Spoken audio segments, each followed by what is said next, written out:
There's nothing quite like the moment you realize that your entire life has been a lie. And I don't mean a small lie, like someone telling you they're 5 minutes away when they're actually still in bed. No, I'm talking about the kind of lie that rips through everything you thought was real, leaving you standing there wondering how the hell you didn't see it coming. It was a regular Tuesday evening. Well, as regular as it could get, with 2 little kids running around the house making noise and causing chaos. I was in the kitchen finishing up dinner while my wife Jessica was in the living room half watching TV, half typing away on her phone. We had been married for 8 years by then, together for over a decade. And honestly, if you'd asked me at that moment, I would have said we were okay. Sure, the past year had been rough. More arguments, more silent dinners, but I thought we were just going through a phase, like all couples do. But that night, something was different. Jessica wasn't just distant. She was practically on another planet.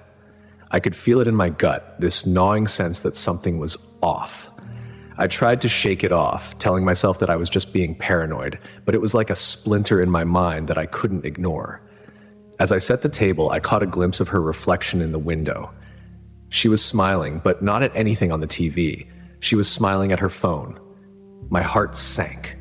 It was the kind of smile she used to give me when we first started dating, the kind that made me feel like the only person in the world. Now here she was, giving that same smile to her phone. Dinner was quiet, too quiet. Jessica was barely eating, more focused on her phone than on the food or the conversation, what little there was of it. I asked her if everything was okay, and she just nodded, mumbling something about work being stressful. I wanted to believe her, I really did, but that splinter in my mind kept digging deeper. After the kids were in bed, I decided I couldn't just let it go. I had to know. So I asked her point blank what was going on. She looked up from her phone, surprised, maybe even a little annoyed, and told me she was just tired, that I was overthinking things. But I wasn't convinced. I pressed a little harder, asking her why she'd been so distant lately, why she seemed so disconnected. That's when she put down her phone and finally looked at me, really looked at me. And for the first time in a long time, I saw something in her eyes that scared the hell out of me. Regret. She told me that she wasn't happy, that she felt like the spark between us was gone, like we were just going through the motions. I was stunned. I mean, yeah, things had been tough lately, but I thought we were still solid. I thought we were still us. But hearing her say that, it was like the ground shifted beneath my feet. We talked, or rather she talked, and I listened. Too shocked to really say much. She said she loved me, but she wasn't sure if she was in love with me anymore. It was a lot to take in, and I didn't really know how to respond, so I just nodded and told her we'd figure it out. But deep down, I knew something was seriously wrong. The way she was talking, it was like she had already made up her mind about us, like she had already checked out of the marriage, and that smile she gave her phone, it haunted me. That night, after she fell asleep, I couldn't stop thinking about it. I couldn't shake the feeling that there was something more going on, something she wasn't telling me. But I had no idea just how deep the rabbit hole went. Little did I know that Tuesday night was just the beginning. The real nightmare was yet to come. That night, I barely slept. My mind was racing, replaying every moment, every conversation, every little thing that might have hinted at what Jessica had just told me. I kept thinking about that smile she gave her phone. It wasn't just in my head, something was definitely wrong, and I needed to find out what. The next day, I couldn't focus on anything. I went through the motions at work, but all I could think about was Jessica, her words from the night before, and that damn phone. I hated the way I was feeling, paranoid, suspicious, but I couldn't shake it. When I got home that evening, everything seemed normal. The kids were playing, Jessica was making dinner, but there was this tension between us that wasn't there before. We were polite, careful even, like we were both tiptoeing around a landmine that neither of us wanted to set off. After dinner, while Jessica was giving the kids a bath, I saw her phone on the kitchen counter. It was just sitting there face down, almost like it was daring me to pick it up. I stood there for what felt like an eternity, my heart pounding in my chest. I knew I shouldn't invade her privacy, but I couldn't help myself. I needed to know. I grabbed the phone and with shaky hands, unlocked it. Jessica wasn't the most secretive person, and she hadn't changed her passcode. I scrolled through her messages feeling like a complete fool, but at the same time, I was desperate for answers. And then I found it. There it was, a message thread with some guy named Adam. I didn't recognize the name, but as I started reading through their conversations, my stomach dropped. They weren't talking about work or kids or anything innocent like that. It was the kind of conversation you have with someone you're in love with, the kind you should only have with your spouse. They were exchanging flirty texts, talking about how much they missed each other and how they couldn't wait to be together again. It wasn't just one or two messages either. It was a whole history going back weeks, maybe even months. I felt sick, like I was going to throw up right there in the kitchen. I kept scrolling, hoping, praying that it was all just some horrible misunderstanding. But the more I read, the worse it got. There were I love yous, plans for secret meetups, even talk about a future together. My hands were trembling so much that I almost dropped the phone. It was like everything I thought I knew about my life, about Jessica, was being ripped away in real time. I don't know how long I stood there just staring at the screen, trying to make sense of it all. It felt like the walls were closing in on me, like I was suffocating under the weight of what I had just discovered. I wanted to confront her right then and there, to throw the phone at her and demand to know how she could do this to me, to us, to our kids. But something stopped me. I don't know if it was fear, shock, or just the need to process what I had just learned, but I put the phone back exactly where I found it. I knew I couldn't just fly off the handle. I had to be smart about this, to figure out what I was going to do next. That night, I couldn't even look at Jessica. Every time she tried to talk to me, I just nodded or gave one-word answers. She asked if something was wrong, but I brushed it off, saying I was just tired. I could see the worry in her eyes, but she didn't push it. Maybe she thought I didn't know, or maybe she was just too caught up in whatever fantasy she was living with Adam to care. I spent the rest of the night on my phone, searching online for advice, reading through forums where people had gone through the same thing. It was like I was looking for some kind of manual on how to handle your wife's infidelity. The more I read, the more I realized I needed to keep my cool. Confronting her without a plan would only make things worse. So I made a decision. I would gather as much information as I could, figure out my options, and then confront her when I was ready. I wasn't going to let her know that I knew, not yet. I needed to protect myself, to protect my kids.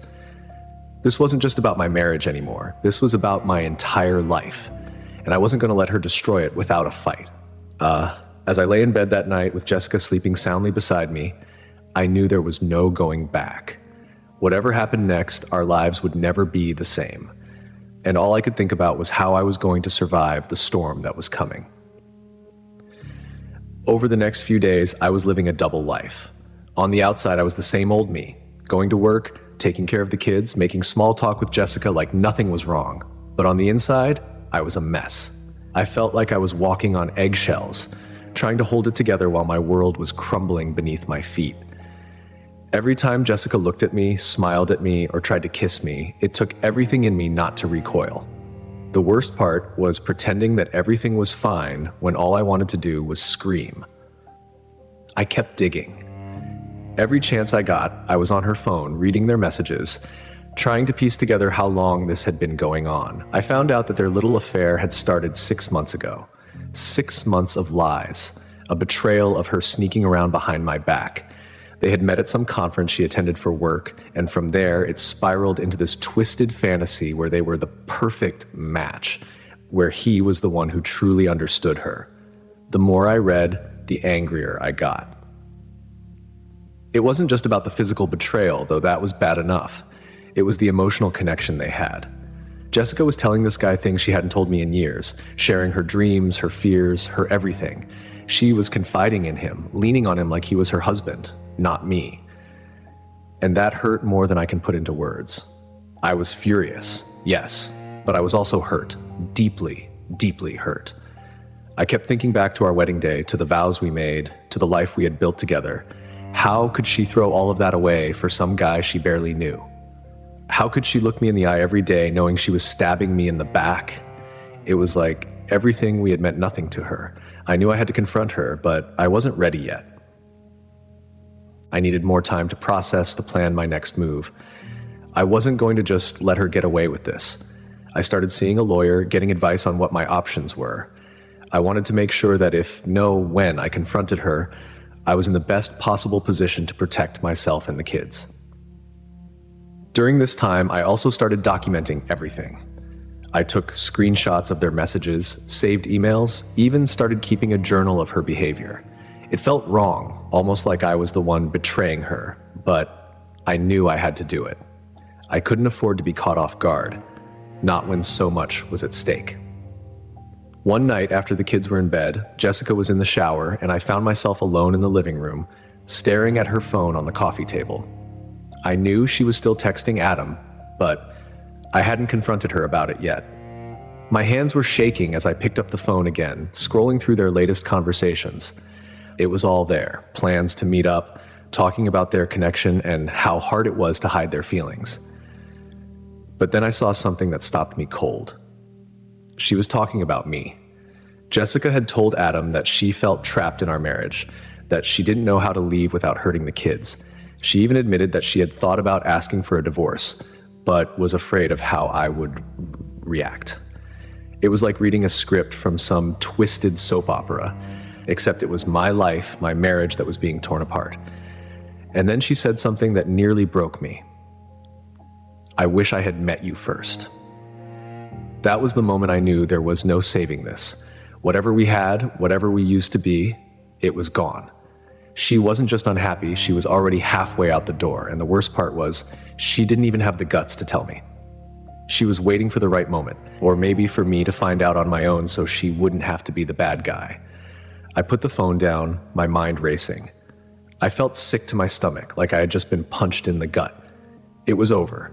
I knew it, and deep down I think I had known it for a while, but seeing it there in black and white made it real in a way that nothing else had. That night, I made up my mind. I wasn't going to let her keep stringing me along while she played house with Adam behind my back. The next time I confronted her, it would be the last time. I was done being the fool, done pretending that we could somehow fix this. I was going to take control of the situation, not for her, not for Adam, but for me and my kids. And so I waited. I waited for the right moment, biding my time, letting her dig her own grave, all the while knowing that the end was coming. She just didn't know it yet. I finally reached my breaking point a few days later. It was a Saturday morning, the kind where we'd usually spend time together as a family, taking the kids to the park, grabbing lunch at that little diner we liked. But this time, there was no family time. Jessica was distant, glued to her phone, probably texting Adam, pretending she was just checking emails or scrolling through social media. The kids were playing in the living room, and I could feel the tension in the air, like a storm was about to hit. I couldn't take it anymore. I asked her to step into the kitchen, away from the kids, and with a calmness that surprised even me, I looked her in the eye and asked, "Are you having an affair?" Her reaction was immediate. Her face went pale, and she didn't say anything for what felt like an eternity. I could see the gears turning in her head, like she was trying to figure out how much I knew, how much she could still lie about. Finally, she nodded, barely a movement, but it was enough. My stomach dropped and my hands clenched into fists at my sides. I wasn't going to let her off easy. "How long?" I asked, my voice steady even though I felt anything but. She hesitated again before she whispered, 6 months. 6 months. Half a year of lies, of sneaking around, of betraying everything we had built together. But it wasn't just the time that got to me. It was the way she said it, like she was confessing something trivial, not like she was admitting to tearing our family apart. I pressed her for more details, not because I wanted to hear them, but because I needed to understand just how deep this betrayal went. And then she said something that almost made me lose it. "He's my deepest emotional connection," she said, almost like she was trying to justify what she had done, as if that made it okay. I couldn't believe what I was hearing. Emotional connection? What about our connection? What about our life, our kids, everything we had been through together? It was like nothing mattered to her anymore except this fantasy she had built up in her head. But I kept my cool. I had been preparing for this moment, and I wasn't going to let her see me break. Instead, I laid down the rules, the conditions for any chance of saving our marriage. I told her she had to cut off all contact with Adam, go to couples therapy with me, and respect the boundaries I was setting. I knew it was a long shot, but I had to try for the kids, if nothing else. Her response? She actually had the nerve to get angry, to act like I was the one being unreasonable. She said she needed to see him one last time for closure. I couldn't believe it. Closure? What closure do you need with someone you were planning a future with behind my back? That's when I laid it out for her, plain and simple. If he's so important to you, I said, then pack your bags and go be with him. I think that shocked her more than anything else I had said. She looked at me, her eyes wide, like she couldn't believe I would actually stand up for myself. But I meant every word. If she was going to choose him over our family, over our kids, then I wasn't going to stick around and be her second choice. After that, she backed down, at least for the moment. She accused me of being controlling, of trying to manipulate her, but I didn't care. I knew what I had to do, and I wasn't going to let her guilt trip me into thinking otherwise. A few days later, she showed me a message she had sent to Adam, supposedly breaking things off, but I didn't trust it, not for a second. There was something in the way she presented it, like she was trying to prove something to me, but it didn't feel genuine. I knew she would try to keep in touch with him, maybe through another phone or a secret email. But I let it go, at least for now. I had more important things to focus on, like protecting my kids and preparing for the inevitable. By the end of that conversation, I could see it in her eyes. She didn't believe I would actually go through with leaving her. She thought this was just a rough patch, that we would somehow get past it, that I would forgive and forget. But I knew better. The damage was done, and there was no going back. I was already planning my next move. Not long after that confrontation, I decided it was time to speak with Jessica's father. We had always been close, and I knew he cared deeply about our kids. I felt like he deserved to know what was really going on, especially since he might be caught in the middle once everything came to light. I went to see him one evening, and we sat down in his living room, just the two of us. It was one of those quiet moments where you know the conversation you're about to have will change everything. He offered me a beer and I took it, even though I could barely taste it through the knot in my throat. I started off by telling him how much I respected him and how important he was to me and the kids. Then I took a deep breath and explained the situation, how Jessica had been distant, the affair, everything. I was honest about my intentions. I told him I was going to file for divorce, that I couldn't stay in a marriage where trust was shattered, but that my main concern was the kids. He didn't say much at first, just listened, nodding along, his face growing more serious with every word. When I was finished, he sat back in his chair and let out a long sigh. I could tell he was processing it all, trying to make sense of how his daughter, his little girl, had gotten herself into this mess. After a few minutes of silence, he finally spoke. He told me he was sorry, that he couldn't believe Jessica had done this, and that he supported whatever decision I made.